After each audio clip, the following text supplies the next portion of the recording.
Assalamualaikum warahmatullahi wabarakatuh. Perkenalkan, nama Bapak Pak Rifki. Pada kesempatan kali ini, Bapak akan membahas sedikit ya mengenai apa itu fisika ya. Mudah-mudahan kalian bisa memahami, karena ini cuma konsep saja, tidak ada hitung-hitungan. Kenapa kalian harus belajar fisika ya? Oke, di sini kalian bisa lihat, Bapak tampilkan ya. Oke, nah seperti ini ya. Benar-benar bisa kalian baca. Judulnya adalah belajar fisika.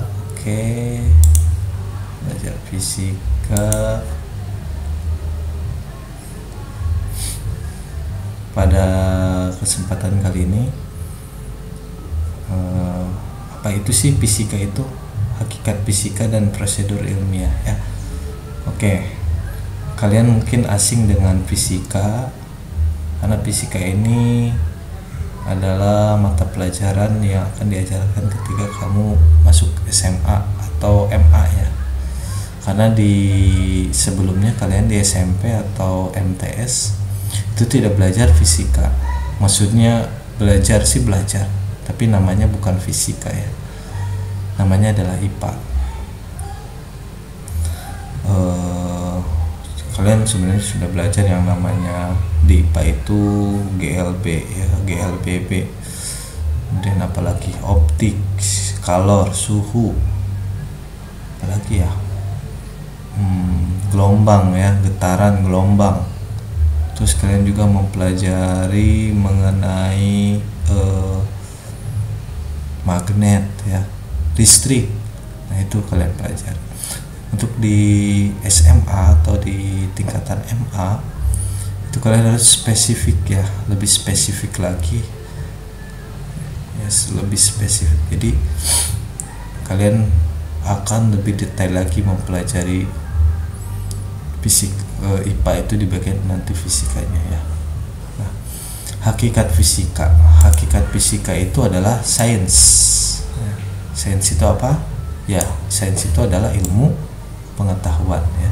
Jadi fisika itu termasuk sains. Fisika itu termasuk sains atau ilmu pengetahuan yang mempelajari apa? Kalau sains itu sendiri adalah mempelajari tentang gejala alam ya.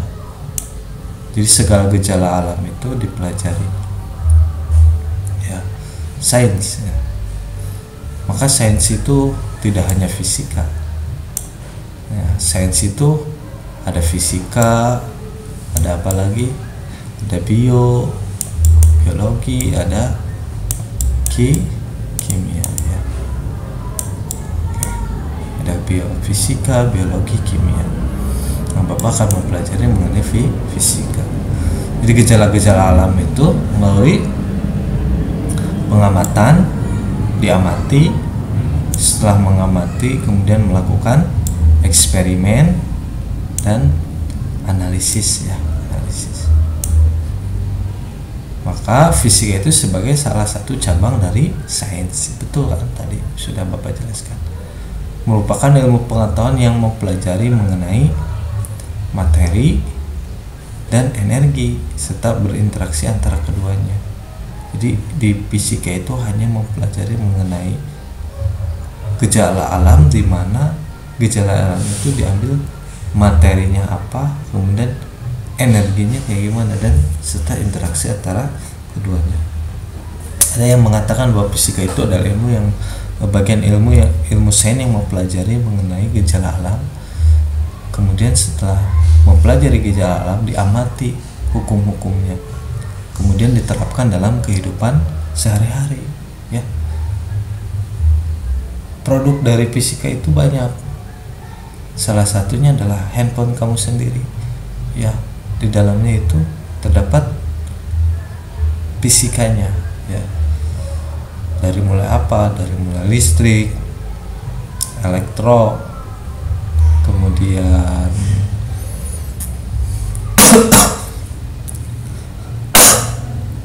dan apa ada gelombangnya, ada getarannya, ada suaranya, ada bunyi. Di dalamnya itu semua komplit ya, ada fisikanya. Adapun hakikat fisika itu memiliki 3 ya, ada 3 hakikat fisika. Apa itu? Produk, sikap, dan proses. Di hakikat fisika itu produk, sikap, proses. Bahasa Inggrisnya adalah a body knowledge ya. Badannya pengetahuan. Sebuah badan pengetahuan namanya produk. Jadi produk. Sikap, way of thinking, bagaimana berpikir. Ya udah sikap ya. Proses, way of investigating ya. Investigating ya. Bagaimana kita berproses. Jadi hakikat fisika itu kalian hafal ada 3, sebagai produk, body knowledge, sebagai sikap, way of thinking, dan sebagai proses ya, way of investigation. Oke. Pertama, sikap itu sebagai fisika itu sebagai produk. Produk yang dimaksud dalam fisika adalah kumpulan pengetahuan yang dapat berupa fakta. Jadi produk dari fisika itu dapat berupa fakta, konsep, prinsip, hukum, rumus, teori, dan model. Ini saling berkesinambungan ya. Pertama dari fakta ke konsep, ke prinsip, dan menjadi hukum, dan jadi rumus, dari rumus menjadi teori, teori jadi model ya. Apa itu fakta, konsep, prinsip, hukum, rumus, teori, dan model? Nah, tugas kalian ya, nanti coba cari apa itu fakta. Setelah fakta itu akan menjadi konsep, dari konsep menjadi prinsip, prinsip menjadi hukum, hukum menjadi rumus, dari rumus menjadi teori, teori dan model. Coba kalian cari pengertian-pengertian ini ya. Oke. Nah, itu adalah produk dari fisika ya. Rumus ini ya, yang kalian gunakan ya, rumus tentang GLB, rumus ini udah ada di dalam rumus ini. Oke. Next, fisika sebagai proses. Semua jenis produk yang dihasilkan setelah kita pelajari gejala alam yang melibatkan materi dan energi dan interaksinya mulai serangkaian proses. Proses tersebut meliputi langkah-langkah pengamatan, perumusan masalah, penyusunan hipotesis melalui eksperimen, analisis data, dan penarikan kesimpulan ya. Nah, itu adalah langkah-langkah pengamatan ya. Nah, itu berproses. Di kalian mempelajari fisika itu sebagai kalian itu sebagai seorang sains ya. Sebagai seorang sains itu dalam mencari informasi ya, kalian itu harus mengikuti langkah-langkah ya, namanya metode ilmiah ya. Pertama, kalian harus mengamati, melakukan pengamatan. Kalian sebagai seorang anak IPA ya, sebagai seorang anak eksak sains, kalian harus bisa mengamati, melakukan pengamatan terhadap gejala alam yang terjadi. Kemudian kalian merumuskan masalah, dirumuskan masalahnya. Apa sih masalah yang terjadi itu? Kalian rumuskan. Ya. Dirumuskan bisa berupa pertanyaan, kenapa ini terjadi, kenapa itu terjadi. Setelah kalian amati di dalam perumusan masalah ini, kalian timbulkan pertanyaan ya. Setelah itu kalian menyusun hipotesis melalui eksperimen. Hipotesis itu apa? Hipotesis itu simpulan sementara kalian. Melalui apa? Melalui eksperimen. Setelah kalian amati, kemudian kalian timbulkan pertanyaan, rumuskan masalah, kemudian kalian ajukan hipotesis, rumuskan, kemudian kalian ajukan hipotesis, penyimpulan sementara. Dari mana? Dari hasil eksperimen ya. Kemudian analisis dari hasil eksperimen itu, datanya dianalisis. Setelah dianalisis baru kalian tariklah kesimpulan. Nah, pengamatan, perumusan, hipotesis ini adalah ciri kalian sebagai seorang sains, ya, seorang eksak. Seperti itu ya. Fisika sebagai sikap. Fisika sebagai sikap. Way of thinking, bagaimana kamu berpikir. Setelah mempelajari tadi, ya, mempelajari fisika itu, mempelajari gejala-gejala alam, mempelajari mengenai sains, maka kalian harus muncul sikap ilmiah yang baik.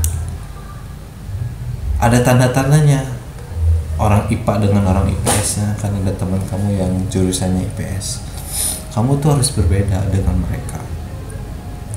Yang pertama adalah kalau kamu ada rasa ingin tahu yang besar di dalam diri kamu, maka kamu dapat dipastikan kamu itu anak fisika ya, anak IPA. Rasa ingin tahunya besar. Kenapa sih terjadi fenomena seperti ini? Kalian cari di web, kalian nonton YouTube. Nah, itu rasa ingin tahu kalian itu besar. Kemudian rasa percaya. Orang sains itu memiliki rasa percaya diri yang besar. Pede ya, pede, tidak pemalu. Oke. Kreatif orangnya. Apakah kalian kreatif? Mau diem aja? Nah, itu bukan orang sains ya. Orang sains itu kreatif ya. Teliti ya. Teliti ya. Dia hal-hal yang kecil aja udah teliti, apalagi hal yang besar. Nah, kenapa kreatif dan teliti itu muncul? Biasanya orang sains itu ketika mengerjakan sesuatu, contoh di dalam eksak itu kalian ada misalnya mengerjakan sesuatu soal matematik, ya, soal kimia, soal fisika, itu butuh kreativitas kalian. Dari mana rumusnya, gimana cara pekerjaannya, dan di situ juga butuh ketelitian kalian, ya sangat teliti lah. Kalau nggak teliti ya atasnya salah ya ke bawah juga salah. Maka kamu gak boleh yang namanya kutil, kurang teliti. Objektif ya, objektif bukan subjektif ya. Kalau subjektif itu lebih ke apa istilahnya, objektif itu objektivitas ya, sesuai dengan aturan. Kalau subjektif lebih ke deket teman. Nah, karena teman salah ya ikut salah ya, karena objektif, karena betul ya tetap betul. Orangnya jujur, terbuka, mau bekerja sama, mau mendengarkan pendapat orang lain ya. Nah, itu adalah sikap yang muncul kalian ketika mempelajari sains ya. Ini adalah yang membedakan orang IPA dengan orang IPS, apalagi dengan orang agama, orang yang jurusannya agama ya. Metode ilmiah adalah prosedur dalam mendapatkan pengetahuan yang tadi ya, yang tadi pengamatan, apalagi pengamatan, perumusan masalah, penyusunan hipotesis melalui eksperimen, analisis data pendapat itu didapat dari metode ilmiah ya. Apa sih metode ilmiah? Prosedur dalam mendapatkan pengetahuan ya, yang disebut dengan ilmu prosedur untuk mendapat pengetahuan. Objektif, metodik, sistematik, berlaku umum ya. Objektif artinya pengetahuan sesuai dengan objektif atau didukung fakta empiris. Metodik peroleh dengan menggunakan cara-cara tertentu teratur dan terkontrol, sistematis, disusun, harus ada penyusunan yang sistematis, berlaku umum. Ya, artinya pengetahuan itu tidak hanya diamati oleh seseorang atau beberapa orang saja, tapi semua orang dengan cara eksperimen yang sama akan memperoleh hasil yang sama. Nah itulah 1, 2, 3, 4. Bagaimana langkah-langkahnya? Sama kayak tadi ya, melakukan pengamatan atau observasi. Contohnya, air sebagai zat cair merupakan salah satu sumber pemanfaatan energi untuk pembangkit listrik yang karakteristiknya perlu diketahui agar tepat guna. Jadi kalian harus mengamati langsung ya ke sumbernya. Kemudian kalian merumuskan masalah. Kalau dirumuskan masalah ini, di rumusan masalah ini kalian ajukan pertanyaan. Kan tadi kalian mau observasi air sebagai zat cair yang merupakan salah satu sumber energi untuk pembangkit listrik. Kalian timbulkan pertanyaan, bagaimana hubungan antara suhu zat cair dengan lama pemanasan zat cair tersebut misalnya. Biasanya dirumuskan masalah ini merupakan pertanyaan mulai dari apa, siapa, kapan, di mana, dan mengapa, atau bagaimana tentang objek yang kalian teliti ya di rumusan masalah ini. Kemudian setelah ini bagaimana cara menjawabnya? Menjawab dari pertanyaan yang kalian rumuskan di atas, kalian harus cari jawabannya dengan cara mengumpulkan data dan informasi. Kalian datang ke lapangan, kalian cari datanya, kalian cari informasinya ya. Setelah mengumpulkan data dan informasi, kalian mengajukan hipotesis. Di hipotesis itu adalah tadi apa kata Bapak, hipotesis itu adalah dugaan sementara atau jawaban sementara tentang masalah yang diselidiki. Zat cair dapat menyerap kalor secara spesifik bergantung dari jenis dan susunan partikelnya. Nah itu tadi pengumpulan data dan informasi. Kemudian kalian simpulkan, semakin lama dilakukan pemanasan maka semakin tinggi kenaikan suhu zat cair. Nah, kalian mengajukan jawaban sementara atau dugaan sementara. Nah setelah kalian hipotesis, maka hipotesis ini kalian istilahnya tes, benar nggak hipotesis yang kalian ajukan, atau salah nggak hipotesis yang kalian ajukan tadi. Nah, hipotesis yang kalian ajukan itu dengan cara melakukan eksperimen atau percobaan ya. Setelah dieksperimen maka kalian akan menjawab ya, benar gak? Jadi eksperimen itu untuk menjawab hipotesis, menguji kebenaran hipotesis. Kemudian analisis dari hasil eksperimen. Analisisnya berupa apa? Berupa tabel, metrik, grafik. Dari grafik tersebut ya,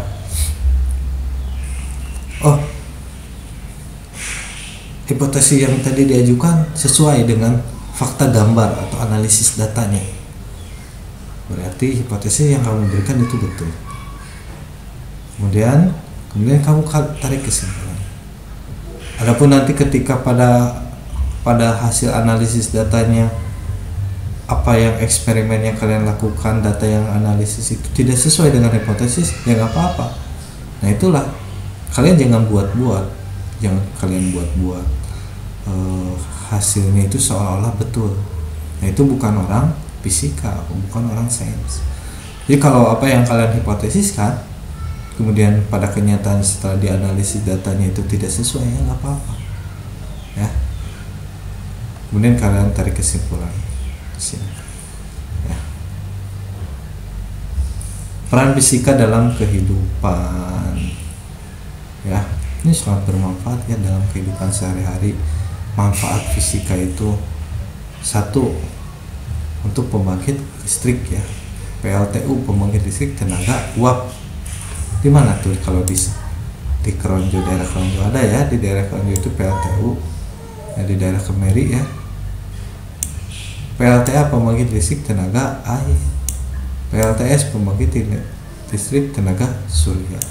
PLTN, pembangkit listrik tenaga nuklir ya. Kita ada listrik itu karena ada salah satunya ada fisika ya, konsep fisika. Kalian akan mempelajari tentang uap, tentang tenaga air, tentang surya dan tenaga nuklir ya. Itu dipelajari di fisika. Kereta super maglev dengan aplikasi superkonduktor di Jepang itu atau di Jerman sudah ada yang namanya kereta menggunakan magnet ya. Jadi udah nggak menggunakan rel atau menggunakan listrik, tapi menggunakan magnet. Kalau udah menggunakan magnet, maka kereta tersebut super cepat ya. Banyak artikelnya di internet, silahkan kalian baca-baca. Kereta cepat maglev ya, maglev. Perkembangan gadget seperti handphone, laptop, kamera digital, MP3, MP4 dan tablet PC. Ultrasonografi, MRI, ronsen, pesawat ulang-alik, perjalanan luar angkasa. Ya, nah itu adalah contoh dari pemanfaatan fisika ya. Banyak ya pemanfaatan fisika, ada yang di bagian kedokteran, ada di bagian ekonomi, ada juga fisika itu. Ada di bagian banyak ya, banyak cabang dari fisika itu. Keselamatan kerja di laboratorium ya, syarat-syarat yang laboratorium yang baik, kelengkapan alat keselamatan, nomor telepon penting, ruang laboratorium yang memiliki sistem ventilasi yang baik, ruang laboratorium yang harus ditata dengan rapi, alat keselamatan kerja laboratorium harus memiliki jalur evakuasi yang aman. Nah ini tinggal dibaca saja ya, alat keselamatan kerja di laboratorium, pemadam kebakaran, washer, water shower, kotak P3K, jas lab dan seterusnya. Ini ada aturan tata tertib yang harus ada ya di dalam laboratorium, dia mengambil, membawa keluar alat serta bahan. Nah, ini bisa kalian baca sendiri ya. Kemudian nanti di bahan-bahan di labnya itu kalian harus tempelkan. Kalian jangan terlalu asing dengan simbol-simbol kayak gini ya, ada lambang yang berbahaya, ini nggak boleh. Kalau ada lambang itu nggak boleh ya, nanti ada baca. Nanti linknya bapak akan kasihkan. Jadi pada intinya menarik sekali ya belajar fisika di SMA ini. Ada yang bertanya, Pak, kenapa sih kalian bapak harus mempelajari fisika? Nanti di kuburan nggak ditanya tuh fisika ya. Nah, fisika itu apa istilahnya itu? Sebenarnya diperintah di dalam agama ya, fisika itu mempelajari alam ya, supaya kamu berpikir kan gitu. Nah, ketika kamu berpikir, ketika kalian mempelajari alam ini, kejadian-kejadian dalam alam ini, ternyata alam ini teratur ya, ada hukumnya. Jadi Allah itu menciptakan sesuatu itu berdasarkan hukum atau aturan. Kalian tidak akan mengetahui kenapa sih hujan itu kok jatuhnya itu tidak sekaligus gitu, tapi teratur. Nah, ada perhitungannya. Maka muncullah kalian rasa syukur. Rasa syukur ini akan membimbing kalian menjadi orang yang bertakwa. Orang yang bertakwa dijamin surga. Ya, seperti itu contohnya. Jadi pemanfaatan ilmu dan teknologi, kemudian berguna bagi orang lain. Kemudian setelah itu kalian ada rasa keimanan tambah di dalam diri kalian karena melihat fenomena alam. Kenapa bulan itu mengintari bumi. Kenapa bumi dan bulan itu mengitari matahari? Kenapa dalam gerakannya itu elips? Semua planet bergerak secara elips. Nah, itu dipelajari di fisika, dihitung sehingga muncul ya. Nah, itu ya, semangat ya belajar fisika. Mungkin dari Bapak sekian dulu. Oke, nanti link yang materi yang Bapak tadi kasihkan akan Bapak sertakan di WA atau nanti di bawah video ini ya, di Bapak upload ke YouTube. Oke, sampai sini. Assalamualaikum warahmatullahi wabarakatuh. Dadah.